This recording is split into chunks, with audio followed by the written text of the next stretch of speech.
is not so lucky, and it looks like he is going to take down this orbital command once again. So TLO actually has been unfortunate in losing a lot of his expansions, and it looks like he was actually trying to take the expansion on the far right here as well at the 3 o'clock position. But Hasu, of course, spotting that, and it looks like he's going to try to pick that off with a handful of stalkers. I don't know if he's going to be able to do it, though.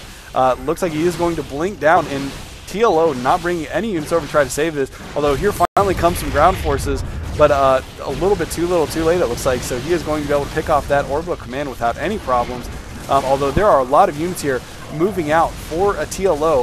Unfortunately, this position not going to be as crucial for Hasu because he has already mined out the minerals at that base. Although there are a decent amount of gas left in the assimilators here, it looks like there is not very many minerals left. Although with how gas heavy this army seems to be, that could be a crippling blow for him if he does lose both of these Vespian geysers here, as there is over 1,000 gas left in both of these. And there are just a lot of BCs on the map right now. Oh my goodness, and if you look at how many kills these battlecruisers have, they just have an absurd amount of kills, each of them having anywhere between 6 and I think I saw one with a little over 20 kills.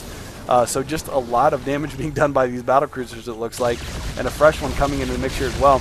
He's going to snipe this Nexus, though, managing to take out another expansion from Hasu. So although meanwhile Hasu apparently going to move a bunch of his forces in the back door for TLO, and will probably be able to take this expansion out relatively quickly, at least with his ground forces. Although at this point it looks like TLO has managed to mine out a pretty good chunk of that base, and unfortunately this is not going to matter quite as much as it did before, simply because it looks like it is going to, yeah, he is going to take it out, but there are only probably a little over 1,000 between all of those mineral patches that are left.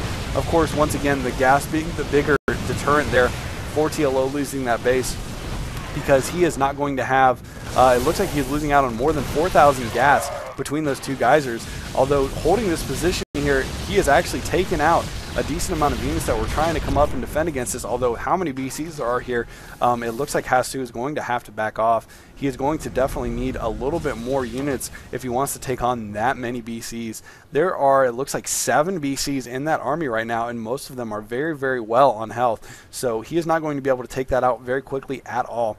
However, the bigger story for TLO right now is he basically has only one base at this point, because if you look at, and some great attack here from managing to snipe out that turret, although he's going to back off, losing one of his, 2 of his carriers getting sniped by that great control with the Yamato gun. But anyways, going back to TLO's base, he is pretty much one basing right now, as this base over here has been completely taken out pretty much. There's only a little bit left in each of these minerals here, and he's only got a couple SCVs mining up the last few minerals here. He lost most of his workers at the expansions that he was trying to take over on the different portions of the map, and it looks like he is trying to get another command center up over at the 3 o'clock position once again, although I don't know if this is going to, yeah, it looks like meanwhile Hasu has actually tried to put a Nexus there, so as soon as he gets that Nexus up there, he will be 100% aware of what's going on. And 2 BCs getting out of place, getting sniped very quickly by Hasu, as he had stalkers and carriers waiting for them. There's still a decent amount of carriers here though, and it looks like going to snipe yet decent amount of BCs here. It looks like he's going to snipe yet another BC though, and trying to get some of these turrets here as well, possibly going to be pushing up into the main and taking out some of the production capability for TLO. Although here come the BCs, we'll see if he can get some side storms off to help out those stalkers with the BCs there. Rather using that feedback ability, taking away all of their energy, so not only losing some HP there, not able to cast any Yamato gun at all, so those carriers will be able to get away. His last 2 carriers, he does have a decent amount of stalkers on the map right now. If we take a look at the units overlay here, we can see both players are, their forces are dwindling just a little bit, although there are 17 stalkers, 2 carriers, and 6 high templars on the map for Hasu. I guess he's got 3 zealots as well. And managing to take down yet another command center from TLO with great control by Hasu here, just managing to constantly have his eye on the map. And apparently I missed this, but on the left here at the 9 o'clock position, it looks like TLO was able to take down Hasu's expansion here as well. But the Terran player TLO actually has 7 BCs, 38 Marines, 2 Ghosts, and 3 tanks. And really the biggest threat, aside from the core BCs for this Terran army right now, is the EMP from the Ghosts and the siege tanks. Because, oh my goodness, and there is some harassment going on here. I'm not sure why he has not blinked his stalkers up into play yet, but those carriers trying to pick off some units here. It looks like picking off that fusion core. So no more BC tech is going to be available for TLO right now.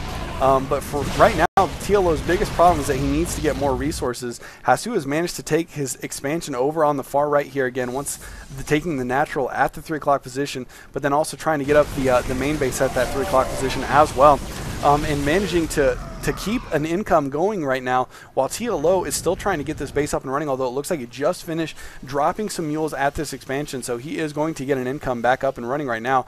Although unfortunately, without any fusion core on the map, I don't think he can produce any BCs right now. If we take a look at the production menu here, we can see that indeed there are no more BCs building at this time. He does have a couple siege tanks coming out, but once again, against the carriers from HaSu rather, those siege tanks aren't really going to do a whole lot, although there is a very, very ground heavy force from HaSu right now. So it looks like once again he is going to push out in the middle here, and LiquidTLO actually, all of his BCs are pretty much isolated here with only 1 siege tank guarding them from the ground. Oh, and a great blink up onto the high ground here.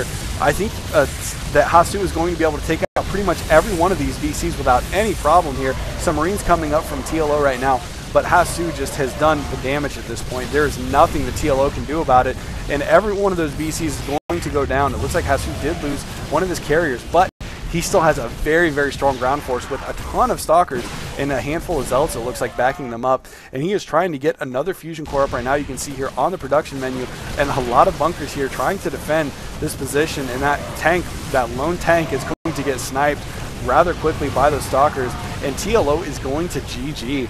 So HaSu managing to take down this win in a very epic 1v1. Definitely props to HaSu for taking on TLO, because he is a great player, and I have seen him do some serious damage to even very good Protoss players such as White Raw. And actually I have one such game on my YouTube channel. If you have not seen that yet, definitely check out the TLO versus White Raw game. That was very fun to watch as well. A great 1v1 game on Lost Temple.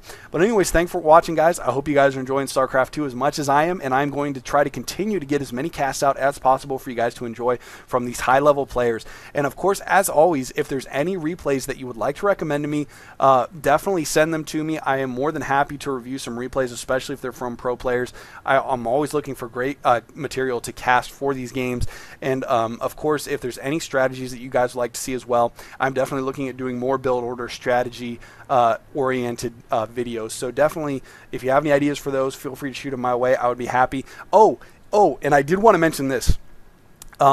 Elisa and I, since I just recently reached 1,000 subscribers on my YouTube channel, Elisa and I are going to be giving away a copy of StarCraft 2 to one of our subscribers. So, at random, we're going to pick one of the subscribers between my subscribers and his subscribers, and they are going to receive a free copy of StarCraft 2. So definitely keep an eye out for that. We will upload a video once we have selected the winner, and you guys will receive your copy of StarCraft 2 in the mail, or actually, you know what, we might be able to just do digital download for you, and then that way we don't have to mail you anything, and of course we don't have to get your address, because that would be awkward. I don't need your address, and we can do it all online. So there you go.